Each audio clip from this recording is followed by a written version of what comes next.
Pero bago po yan ay sasagutin ko yung mga hanging questions kagabi tungkol doon sa ating diniscuss na bagong machine, yung cryo pen. Mukhang marami sa atin talaga ang may mga nunal na gustong ipatanggal, may mga warts na gustong matanggal. Nang walang dugo, walang operasyon, walang hiwa. So yun po, pag-uusapan po natin yan maya-maya at bago ko po sa inyo i-introduce ang ating very very special guest ay gusto ko na sabihin muna sa inyo kung papaano kayo makasusubaybay sa amin through live streaming. Okay, so puntahan po ninyo ang aming website. I-type ninyo ang number 8, trymedia.com. And then mapupuntahan nyo na po ang aming broadcast live link. I-type ninyo ang http:/number 8 trymedia.com/broadcast-live. At masusubaybayan nyo na po ang aming live streaming. Makikita nyo na po ako, 10 ng aking mga guests. Live na live dito po sa aming studio. And makikita nyo na rin po ang aming mga links sa ating social media accounts tulad ng Facebook, Twitter, at Instagram. At para po doon sa mga may katanungan o mga gusto niyo lamang mag-message sa akin katulad kagabi ay ang aming text line po ay 0977 342 1644. Inuulit ko po ang aking text line 0977 342 1644. So tayo po ay magniniig sa loob na naman ng isang oras at ang ating pag-uusapan ngayong gabi ay tungkol sa paglalayag. Ayan, paglalayag ang ating pag-uusapan. Kasi itong ating special guest, siya po ay isang foreignoy na naglalayag. Okay, once again, I welcome po sa ating programang Klinika On Air with Doc Charlie. At ito po ang inyong lingkod, Dr. Charlie Mendez. At kayo po ay nakikinig dito sa ating himpilang DZRJ 810 sa inyong palapihitan. Okay. At bago ko po i-introduce ang aking special guest ay may mga hanging question po tayo tungkol doon sa cryo pen na tinalakay natin yesterday. 10 ng ating mga special guest. Ito pong cryo pen, ang karaniwan pong questions ay magkano daw po kaya ang charge? Well, iba't iba po kasi ang charges na binibigay natin. Siyempre at conforme rin po sa doktor na gagawa. But then again, ito po ay talagang napakagaling. This is extremely very, very good. Talagang sabi nga nila, the treatment is extremely accurately, quickly, effectively, and with no stress. Ayan. Will comfort you to proceed to a treatment nang wala po kayong stress na mararamdaman. Oo. Kasi wala po tayo ditong dugo, wala tayong cutting edge, walang knife, At yun po, ipo-point lamang dun sa lesion ninyo yung cryo pen and then magre-release po yan as much as possible ng freeze i-freeze niya yung lesion at kusa na pong matatanggal yung lesion na yan. Di bali po, ito po itong mga katanungan ninyo ay sasagutin ko na lamang po through text kasi baka kapusin na tayo sa oras. Yung isang nagtanong kung ano-ano daw ba yung pwedeng magamot nitong o matanggal nitong cryo pen na to. Pwede dyan yung molluscum contagiosum, pwede yung plantar wart, pwede yung verrucae, pwede yung hemangioma, pwede yung mga nabanggit ko rin kagabi, yung pwede rin po siya sa mga cancer lesions katulad ng basal cell carcinoma as long as it is not recurrent. And pwede rin po siya doon sa mga yung common warts na sinasabi natin na pinatatanggal ng ating mga kaibigan. Okay, yung po mga tanong ninyo ay wag po kayong mag-alala, isa-isa ko pong sasagutin yan through text. Opo. At ngayon po ay magpupusid na tayo sa ating programa ngayong gabi. Ito pong ating very special guest, as I may say, very special. Siya po ay isang ex-military officer sa field ng Navy, ano? Naval officer po siya, ano? At isa po siyang graduate ng business marketing. Yan, commerce graduate, business marketing, ano? At ito po ay Australian. Yan. Australian po ito pero siya ay may pusong Pinoy. Mm. Very young, ano? Very young. He's only 22 years old.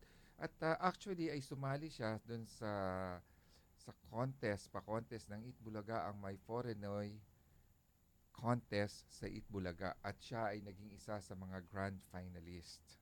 Siguro nahuhulaan nyo na po, ano? At siya rin po ay nag-participate na sa iba't ibang modeling shows katulad ng Cosmopolitan Bachelor. At ngayon ay medyo nagiging popular na. He's making waves in the modeling, showbiz, and music industry. At ngayong gabi ay maswerte tayo na maging guest natin siya, at later on ay magsasampulan niya tayo. Magsasample. Siguro kung di man pwedeng magkaroon ng accompaniment mamaya, pwede siguro a cappella na lang. Ano? At abangan po ninyo, isa po siya sa grupo ng 4 Noise Boy Band. Ilan sila doon? 4. Oo. 4 Noise Boy Band. Pang-4 po ako doon. Hindi, biro lang. Okay. Pinakikilala ko po sa inyo, I am introducing to everyone, ano, ito pong ating very, very special guest ngayong gabi, si Aaron De Tomaso. Hi, Aaron. Hi.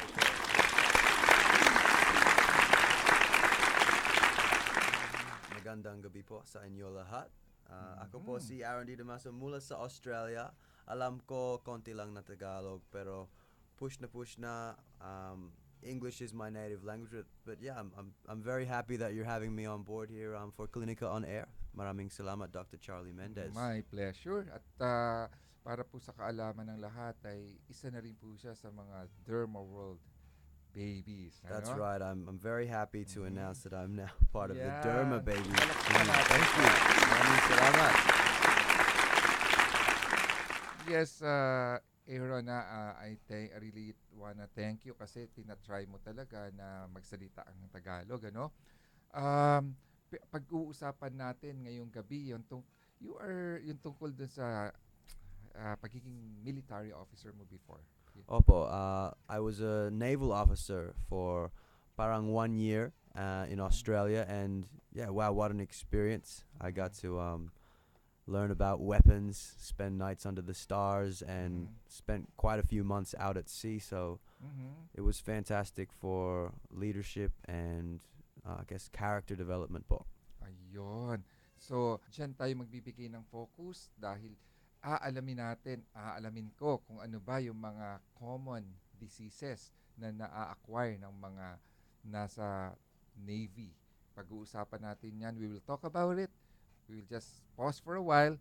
Magta-time check tayo. Ang oras po natin is 6:15 ng gabi. A Trimedia Pro Incorporated. Mabuting paalala mula sa SSS. Layunin ng SSS na mga benepisyo ay agad na ibibigay sa panahon ng pangangailangan. Bilang miyembro, siguruhing kontribusyon ay laging sapat at on time. Mga loan ay mga pribilehiyong napakinabangan. Maayos na pagbayad nito ay pagsigurong sa muling pangangailangan, ito ay agarang maaasahan.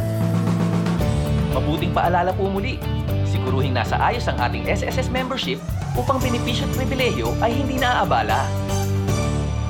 What can you say in 1 minute? BBC Minute at 7 GMT. BBC Minute with me, Vic and Dad. It's 9:30 in the morning. This is still a The BBC Minute is the world's news stories in 60 seconds. BBC Minute. The world in 60 seconds. BBC Minute. This is the BBC Minute. Tune in to the BBC Minute. Weekdays on DZRJ 810 AM, the voice of the Philippines. Hip na hip ang world of iQOO. Instant cool na kakaiba. iQOO ka lang,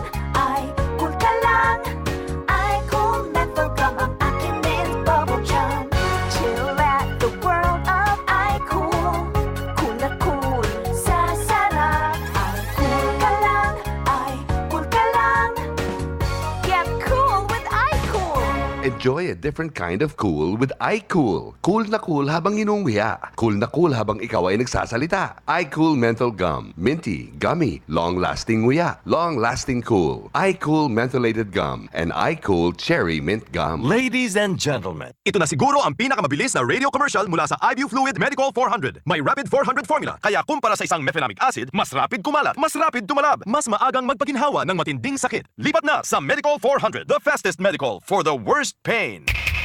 Ibuprofen is the generic name of Medical 400. If symptoms persist, consult your doctor. Ang programang ito ay hatid sa inyo ng One Complete Wellness Center, your home for natural treatments and healing. For inquiries, call 709-5724. This program is brought to you by 8 Trimedia Pro Incorporated.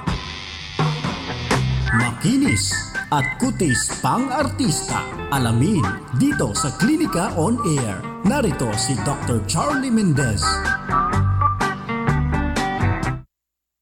Yes, we're back here on Klinika On Air and this is your host, Dr. Charlie Mendez. Dito pa rin po sa ating programang Klinika On Air sa ating himpilang DZRJ 810 sa ating palapihitan. Okay, meron po tayong texter, ano, ang ating suking-suki, ano, ito si mapagpalang gabi po, Doc Charlie. Ask ko lang po kung magkano po ang treatment para po pagtanggal ng warts. Kasi yung brother ko, marami po siyang warts sa leeg, batok at armpit.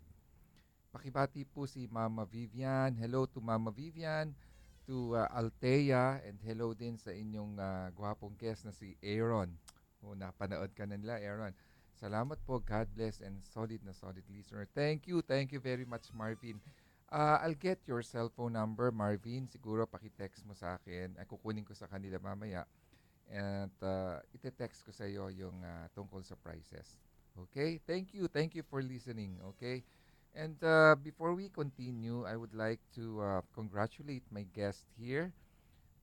They just won the Group 4 Noise. That's correct, Yeah, last they night. just won last night sa Gawad Musika Award bilang Most Outstanding Pop Male Group.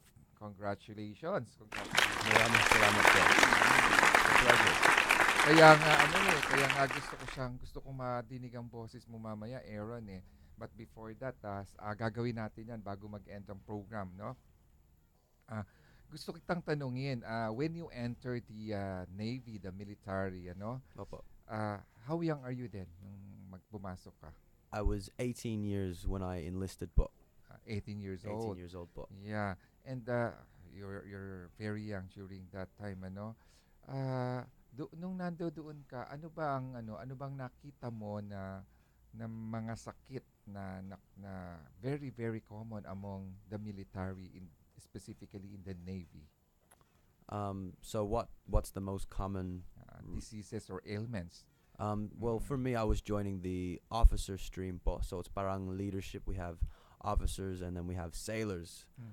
So for ako, you must have obviously be medically fit. Yes. You must have certain height requirements actually for different positions. If you want to be a Navy pilot, you need to be a certain height, not too tall, and not too short. And obviously a commitment and passion to serve your country, and should there be an outbreak or something goes wrong, that you're ready to basically put your life on the line to defend your nation. So I think that's the main requirement. For me, I joined straight after high school, so I found that it would be a great way to build up myself, learn more about myself, and really get some quality training for the lessons in life that we often come to learn in the future. So I was very privileged and grateful that I was accepted into the military. And yeah, for any well-rounded individual out there, they should consider maybe giving their country some time. Thank you for that question, for that answer. Salamat po. But the reason why I asked that question, di ba yung mga seaman kasi, di ba yung mga pumapasok na mga nagbabiyahe through sailing ship, ano? At yun ba yung tawag nila doon? The ship na nagku-cruise, ano? Opo, there's many elements to cruising at sea po. when I interviewed them one time, ang sinabi nila sa akin na mga most common na diseases na nakukuha nila while they were on board, uh, yung daw sexually transmitted disease like gonorrhea, syphilis. Do you also encounter that kind of experience or that kind of disease? Does it exist also during your training in Australia specifically? I'm happy to say that I haven't had to encounter any of that during my time, but obviously having communal hygiene on board a ship when you're out at sea is very important, and sometimes certainly some diseases and infections could be contracted, transmitted through blood or bodily fluids. So yeah, we like to keep a mentality of keeping ship shape out at sea, particularly in the Australian Navy, and should there be any cause of infection that we would know about that prior to making passage into different waters, Paul. Yeah, another disease that is common among military men is hepatitis B. We actually, the first thing that I noticed when being in the Navy was the amount of immunizations that we were required to receive. So obviously that is evident that it's definitely a risk. It's definitely a risk. So I definitely would say get the shots first. Yeah, before entering, they require you to have the shots. Opo. Okay. So while in the military camp, ano bang mga sakit yung mga na-encounter mo? The common flu or like cough and colds or well, I would say at Navy, the main one that people would be thinking of is seasickness. But seasickness, okay. I was grateful that I only had experienced seasickness once. However, on high sea we have different sea states, from sea state 1 to sea state 7, and obviously in high windy conditions, getting the common cold and flu is also an issue that we regularly have to take on at sea. So in cases like that you acquire a certain disease while on board, do you have a doctor with you? Yes, but we always have a medical staff on board, a combination of nurses, generally 1 or 2 doctors on board a ship. Are they military doctors? Military doctors, Paul. Military Yes. doctors. So no problem, as if you are in a land base, like because you have all the equipments on board, you have all the medicines on board.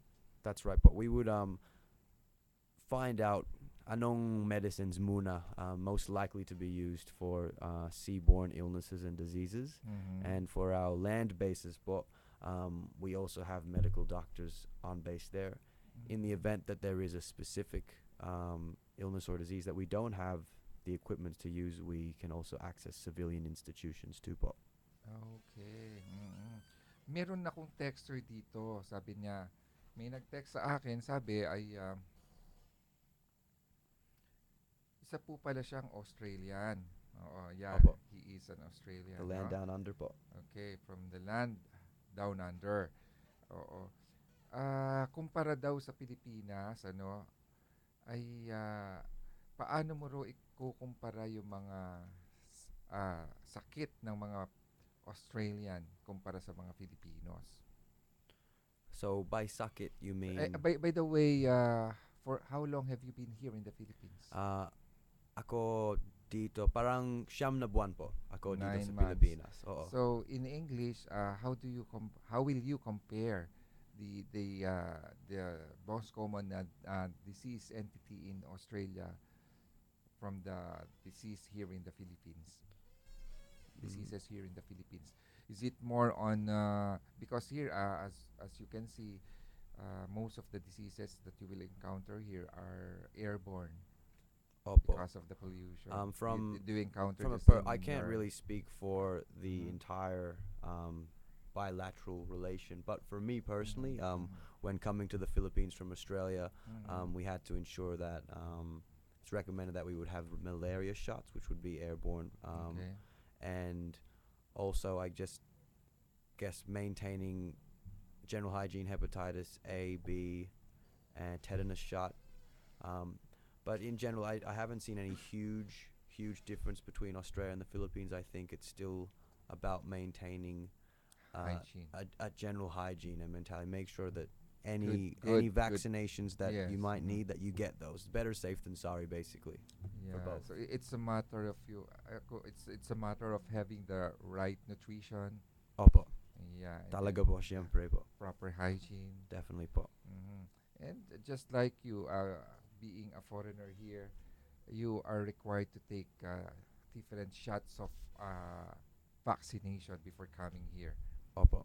because it will be very risky for you. Definitely ensure that you have your travel insurance as well. Your health insurance is in check. And general checkups are important. They must not be forgotten po. Yes, but in general, how do you find our country in terms of having a sickness? For me, did you experience having several sickness when you were new in the country?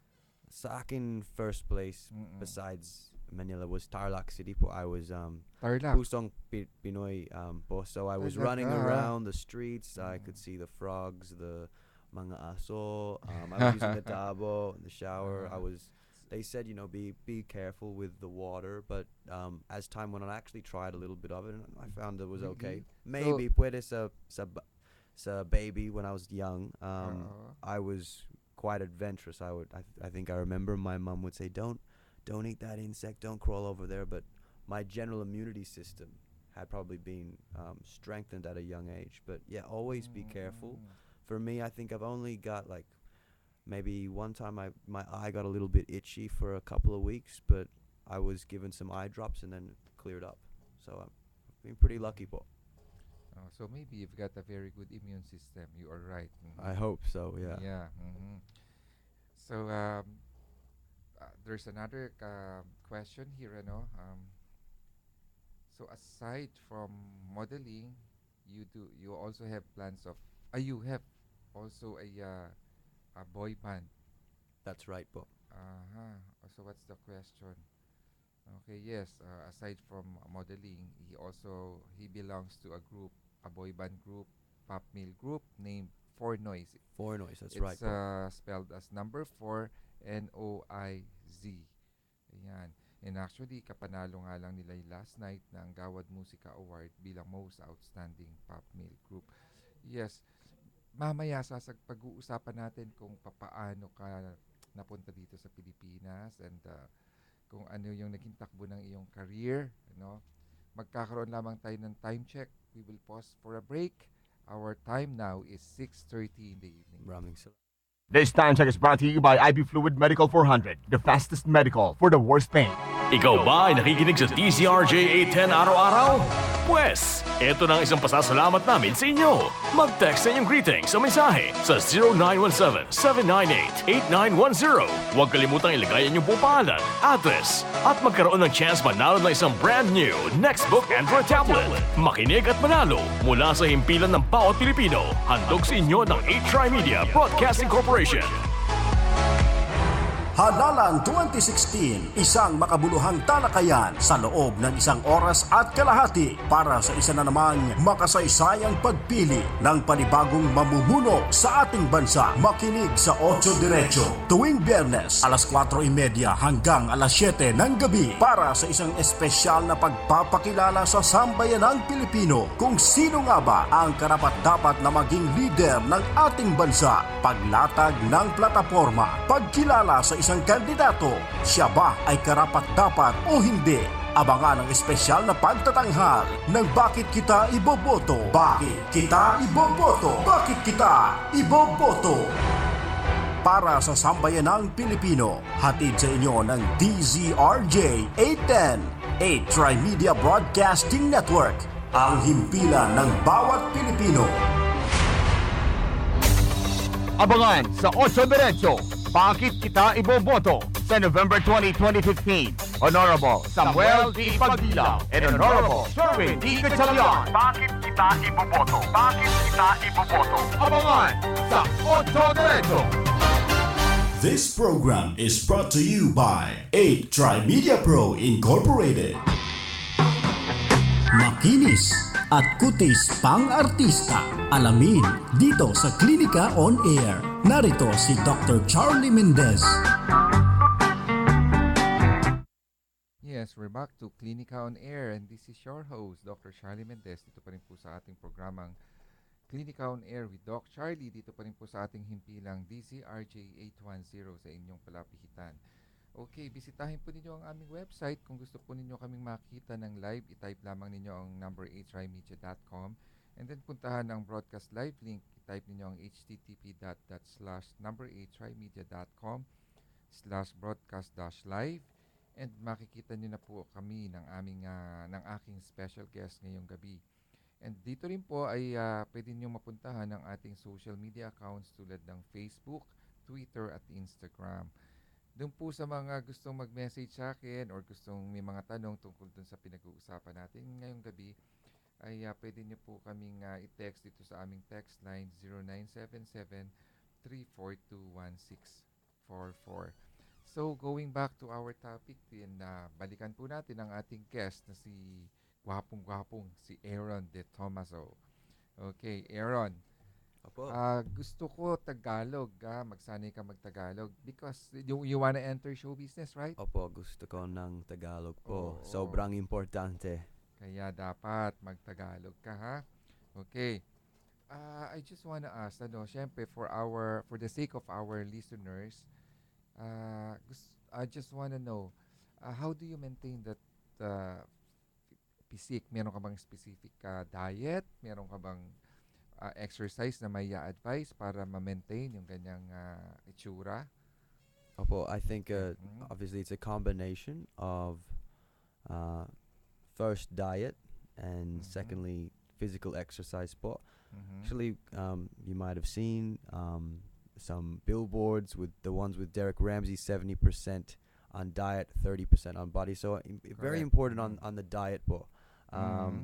I would say, look to meet your nutritional requirements. It's not just about on how much you eat. Sometimes you could actually eat less but still reach your nutrition requirements, and combining that with physical exercise. I guess knowing your lifestyle. If you're going to have an office lifestyle, then maybe don't eat as much because you won't be moving around as much. If you've got a more active lifestyle, if you're playing sport regularly, going to the gym regularly, it's more important to then maintain consuming enough food so that you can burn that off. You're not burning the muscle that you're working so hard to build. So for me, it's a combination of diet, most importantly. And what kind of diet?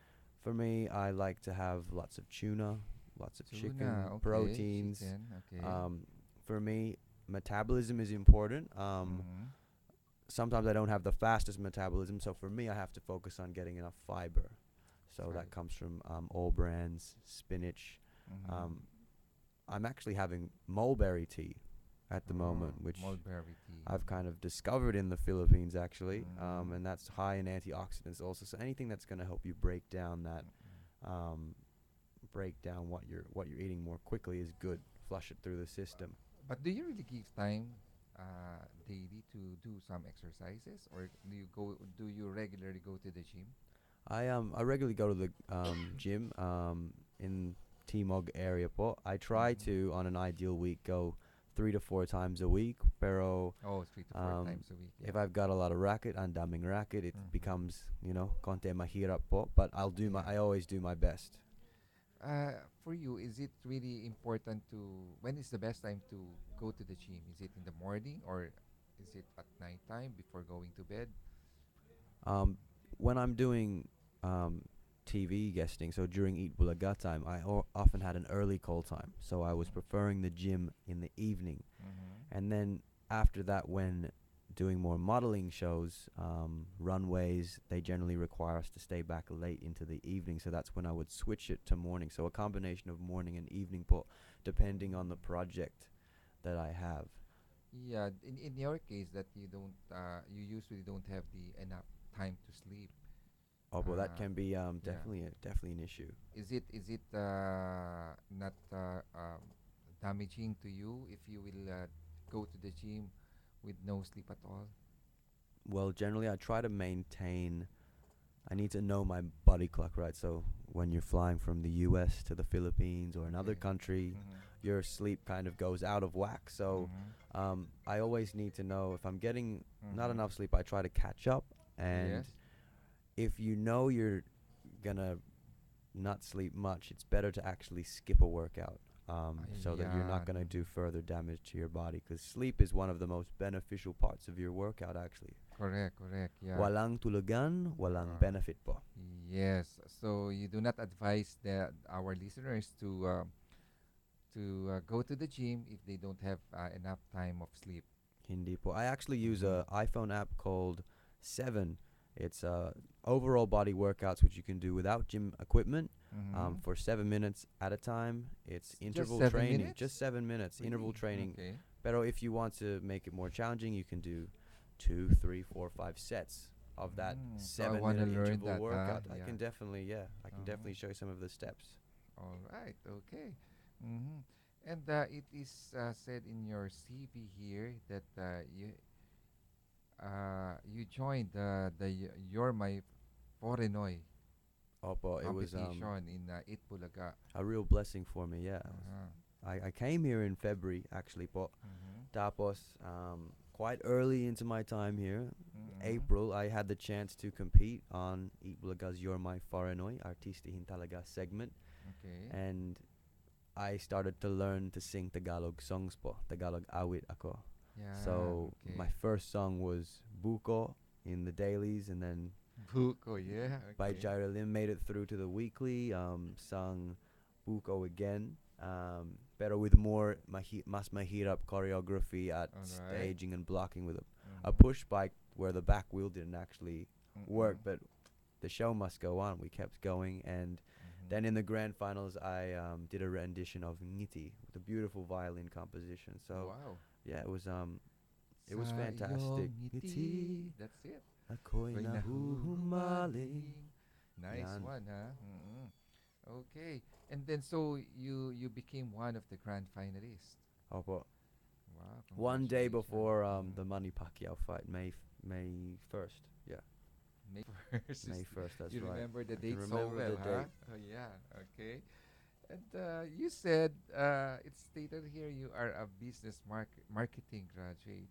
Opo. So are you not working in an office right now? I'm not working in the office right now. I think I'm more so focusing on marketing myself at the moment, and keeping on top of how events are running, Okay. seeing the way that the Filipinos like to market their businesses. So, whilst I'm not full time working in an office, I definitely would say I'm still really learning on the go, and that's one thing that keeps life in general interesting for me, is to always find a way of learning more. It might seem boring, but if you look hard Mhm. enough, there's always things to benefit from po. Okay. Tama. I'm just very curious about this Ford Noise boy band. Opo, for Yeah, noise, and it's wherein you are one of the vocalists, huh? For Noise. Who are the other members, if I may so ask? it's myself. It's Aisaku Yogagawa. He's a Japanese OPM artist here. Okay. We have Aisako Yokogawa. Yokogawa. We have Gui Adorno from Brazil. He was actually from the first series of You're My Faranoy back in 2014, and he was the winner, actually. Okay. And we also have Eric Busby, a co-grand finalist with me this year. He's from Utah. From Utah. So we all kind of got together, and Aisaku had a great idea to compose a song about Aldub, which is kind of taken away by storm. Gusto mo ng Aldub po? I'm guessing you've heard of Yes, the yes, of trending course. phenomenon. Mhm. So we wrote up a song called Mahal Den Kita, So Please Be Mine. We launched that online. We had the Pabebe waves going. We kind of told through the story of how Alden and Yaya Dub meet, and the rest is history. I got received very well. We had a couple of guestings, and now we're coming up with an updated music video, and we have our first concert this Saturday. Wow, Official, really? straight up concert. We've done guestings before, but this will be our own first concert. So very excited, and Wow, coincidentally, it congratulations, huh? coincides with my birthday this Saturday. When is your birthday? This Saturday? My Saturday? November I think it's 21? called- It's 22nd po, pero 22nd. I heard it's called Salubong. Salubong. in Salubong as we Filipino. approach midnight. So Yeah. yeah, that's my word for the week. I'm looking forward to my Salubong po. So advance happy birthday. So your birthday will be on November 22. Opo. Maraming Yeah, salamat po. advance happy birthday. You will be turning I'll be 18. turning 18. Yeah, we can leave it that. I'll be in my early 20s. Yeah, Early that's right. 20s. Yeah, but you look very young. Your face looks very young. Maraming salamat po. You're welcome. And then it says here you are interested in model in showbiz. Okay. So have you tried acting in any teleserye or I've done some or guestings movies? Yeah. before for TV5's Kano Loves Pinay and Wattpad.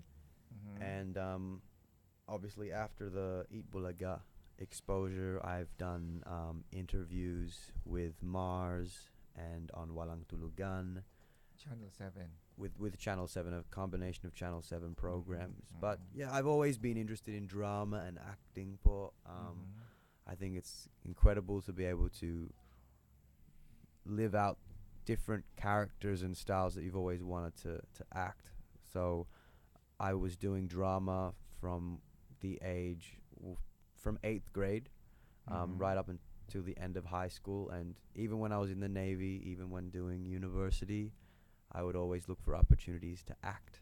So okay. So acting is not new to you actually. it's not new to me, no po. But Tagalog acting and the Filipino style acting is something that I'm adjusting to, but I'm determined to make it. I love the Philippines. Mahal kong Pilipinas po. Wow. Okay. Yung Thank you. Pinoy's sobrang bait. The hospitality is amazing, and it's a really special country. But actually, you will be easily accepted by the Filipinos because your looks.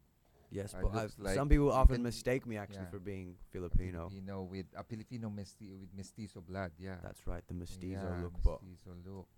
But actually, you are pure-blooded Australian. Well, I'm from Australia, but I actually have half Chinese blood, quarter Italian blood, and quarter Dutch Oh. blood. So it's quite a complex mix there. So it's a mixture of Italian, Chinese, and Dutch. Dutch. Netherlands, po. Yeah. And Australia. Yeah, I'm born in Australia, so I don't really know where the Australian blood comes in. Uh-huh. But obviously, I was born in the Australian climate, and yeah, I know So, about and you the grew culture. up in Australia. I grew up there, po. Okay. Sige ha, when we come back, we will talk about your singing career, and I will let you try I will let you render to our listeners some of your piece. Okay? Sige po, let's have some fun. Okay, let's have some fun. We will be right back. Magta-time check lamang po ako. Ang oras natin is 6:45 in the evening. Nangangalaga sa inyong kalusugan, DZRJ 810. Handog sa inyo ng 8 Tri-Media Broadcasting Network, ang himpilan ng bawat Pilipino. Ladies and gentlemen, ito na siguro ang pinakamabilis na radio commercial mula sa iView Fluid Medical 400. May Rapid 400 formula, kaya kumpara sa isang mefenamic acid, mas rapid kumalat, mas rapid tumalab, mas maagang magpaginhawa ng matinding sakit. Lipat na sa Medical 400, the fastest medical for the worst pain. Ibuprofen is the generic name of Medical 400. If symptoms persist, consult your doctor. Ang programang ito ay hatid sa inyo ng One Complete Wellness Center, your home for natural treatments and healing. For inquiries, call 709-5724. This program is brought to you by 8 Tri-Media Pro Incorporated. Makinis at kutis pang-artista. Alamin dito sa Klinika On Air. Narito si Dr. Charlie Mendez. Yes, we're back po dito sa ating programang Klinika On Air, and we're having fun here. This will be our last segment. At pinag-uusapan namin paano kaya kakanta ito ng Tagalog songs, si Aaron. And itong mga listeners, mga regular listeners natin, ito nagte-text na sila gusto ka daw nilang marinig kumanta ng Filipino songs. So, do you know Filipino songs? Opo, How I've many? probably sung about 7 or 8 Filipino songs on air that's now good, with ah. Eat Bulaga. And at mga provincial shows po. So, ako sobrang overwhelmed by the singing and music ability of this country. It's fantastic, and I think it's really known internationally.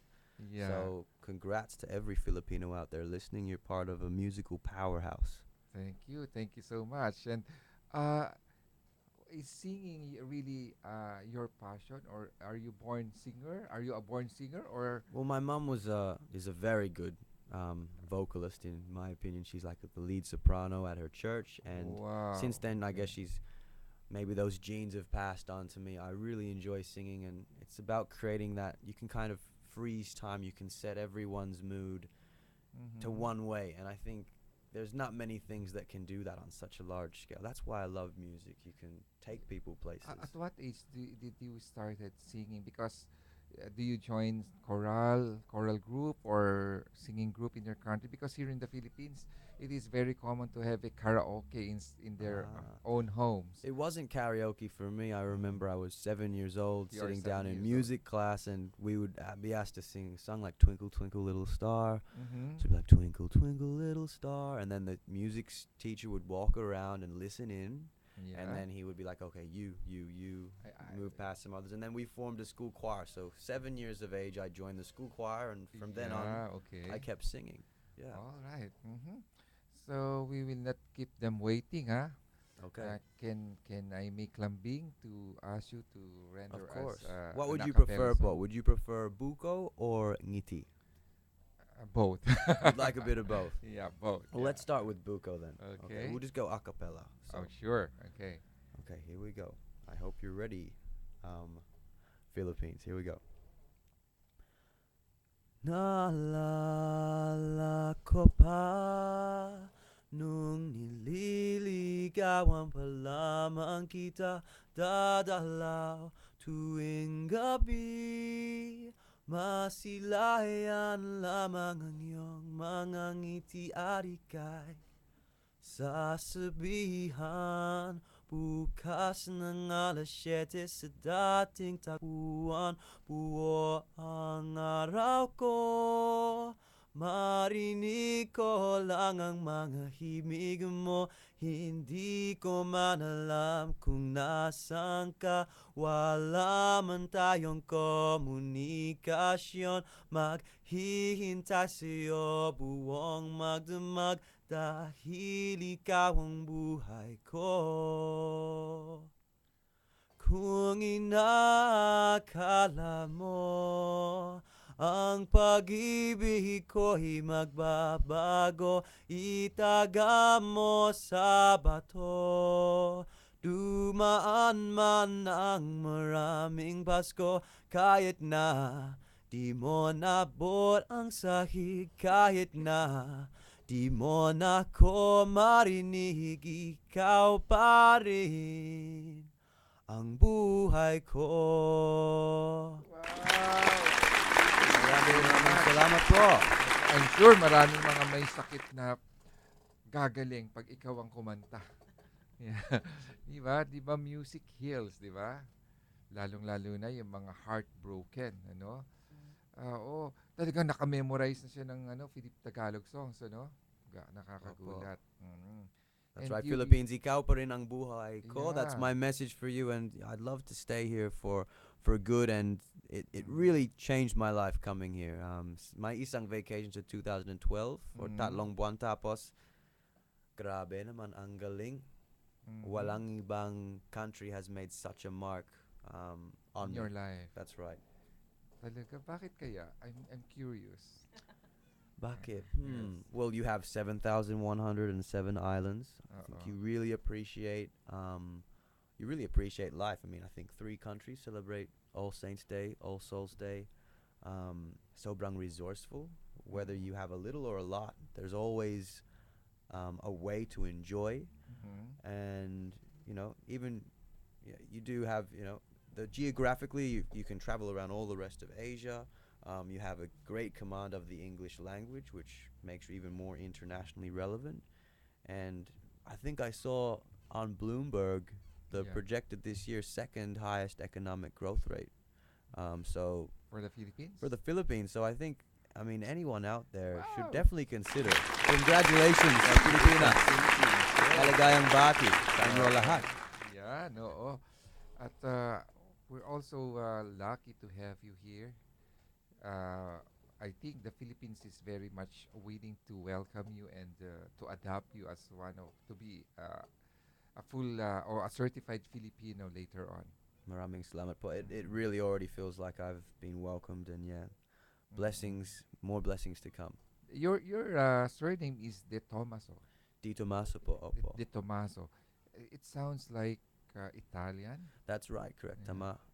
My grandfather was born in Gravina, which is in the Puglia area of Italy. And if you like your pasta, that area of Italy is famous for bringing orecchietta pasta to the world. It's like a little shell-shaped pasta. Nagutom ako sa iyo, ha? Yeah, so I still haven't been to Italy, but it's on my bucket list for sure. Soon, yeah. Soon po. Let's go to Italy, di ba? That'd be great. Next year. Next year, pwede po. Pwede, di ba?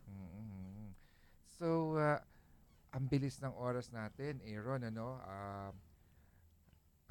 Halos matatapos na itong ating programa. Okay. Yeah.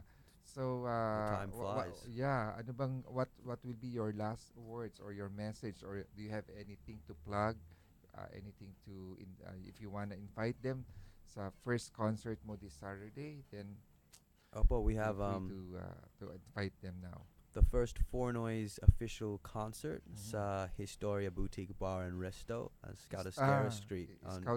Scout-Esquerra, malapit. Very near, yeah. Malapit po. Scout-Esquerra. That's going to start from 8 p.m. and then it's salubong, so right through past midnight, celebrating my birthday. So please come along, and if you'd like to add me up on Instagram, it's aaron.deto, Aaron Dito. And my final words for the Philippines are, Nasiyo na ang lahat, minamahal kitang tapat. Nasiyo na ang lahat, pati ang puso ko. Oh, oh, oh, oh, na nasiyo na ang lahat. Wow, congratulations. And ang galing-galing mo, ha? So, ayun po, doon po sa ating mga listeners na nakikinig ngayon, kung meron po kayong time, ay meron po siyang first concert. Ito pong Four Noise Boy Band, may first concert sa Historia, dito sa Scout-Esquerra. Alam mo, masarap ang food dyan. Madalas na akong kumain dyan, eh. Meron tayong text message dito. Sabi niya, Good PM, Dr. Charlie. Please tell Aaron na magaling na siya kumanta at mag-memorize ng Tagalog. Being a foreigner, malayo ang mararating niya. From Nena Ong of Pasig City. Wow. Maraming salamat po. Ayan. Ako din, na-impress. Your diction, Tagalog, the way you pronounce the Tagalog words. Very clear. Maraming salamat po. I'll do my best to become even mas magaling next time. Ayan. And I'd also like to really take the chance to thank Klinika On Air. I'd like to thank Derma World. It's great to be a Derma baby now, and thank you very much, Dr. Charlie Mendez, for the riveting interview. Thank you. You're most welcome, and this will not be the last, ha? Salamat po. I'm gonna invite you again. Pag may ilo-launch ka ng album, ayan. Sige, next time tayo. O nga. Ayan. And then, kung meron kang pelikula or film na ipopromote, feel free to come. Ang galing. Klinika On Air will be very much willing to support you, Aaron. Maraming And salamat. from Klinika On Air and from all of us here, we would like to greet you a happy birthday. Maraming salamat Happy po. 23rd birthday, Aaron. Thanks for making my day. Thank you. Okay, yan po. Dito po nagtatapos ang ating programang Klinika On Air. At wala na naman po ako bukas dahil dito sa ating of course, we still have the APEC Summit. And then yung pong ating mga politiko ay talagang every Friday meron po tayong session dito sa ating himpilan. But I will be back again next, kasi meron pala tayo kasing special segment ng Ocho Derecho every Friday. But next week, magkita-kita po ulit tayo sa Wednesday para po dito sa ating programang Klinika On Air with Doc Charlie. Yun lamang po at have a nice weekend everyone. Magandang gabi po sa inyong lahat. Trimedia Pro Incorporated. This is VOA News, brought to you live from VOA through DZRJ in Manila. I'm Victor Beatty reporting. France says it may have foiled another terrorist attack. In Paris, authorities say an early Wednesday security force raid may have disrupted a terror unit planning a new attack. The operation took place near the soccer stadium where one of the attacks that killed 129 people last week occurred. 2 people were killed in Wednesday's assault, 8 arrested. Authorities are not yet certain whether suspected mastermind of Friday's attack, Abdelhamid Aboud, a Belgian of Moroccan descent, was killed. They say they don't have him in custody. Another fugitive, Salah Abd Salam, remains at large. 5 security personnel were wounded during the multi-hour operation. Ces actions nous confirment une fois encore. French President Francois Hollande Wednesday told the gathering of mayors in France is at war against a terrorist who has decided to declare war on us. He said Daesh, a reference to the Islamic State, has an army with financial resources, territory, and a network of accomplices. 2 young female suicide bombers detonated their explosives Wednesday at a marketplace in the northern Nigerian city of Kano, killing